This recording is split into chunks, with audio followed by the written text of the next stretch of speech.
Miss Royalty. Not one, but two. Grace and beauty. Make way for Pagirl 2.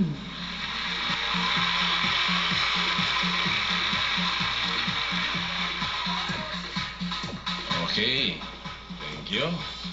Pare, saan na natin? Okay, ang magtatanong kay Pa-Girl 2 ay si... I see Miss Lucy Torres Gomez. Aba. Pinakamaganda na piling ko pa. Ayun. Hi, Pagirl 2. Okay, your question is, if you have the option to swap your life with that of another person, who would that be and why? Sorry, lagi po kayo napapanood sa TV. Idol ko po kayo. Is it okay if you repeat the questions, please? Okay. Other question, I mean. Ang ganda mo, para kang si Rosemary Hill. Thank you. Thank If you you. had, Eat Bulaga, everyone. This is your question again, Pagirl 2.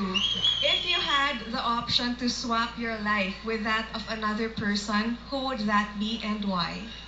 That would be my mom. Because without my mom, wala ako ngayon kung nasan ako. Hindi ako magmamana sa kanya. My mom is very beautiful like me. Tinuruan niya ako kung paano ko, kung ano yung dapat kong gawin sa buhay. Ang mami sa atin na nagtuturo kung paano turuan ng kanilang mga anak. At siya nang nagpapayo sa kanilang anak kung ano dapat ang gawin nila. Dahil isang araw gagawin din nila yon sa kanilang magiging anak. I thank you. Eat Bulaga. Maraming salamat po sa inyo lahat. Very good. Thank you very much, Pagirl. Thank you, Pa-Girl 2, and thank you, Miss Lucy Torres. Hindi niya alam ang sagot niya. Ito yun.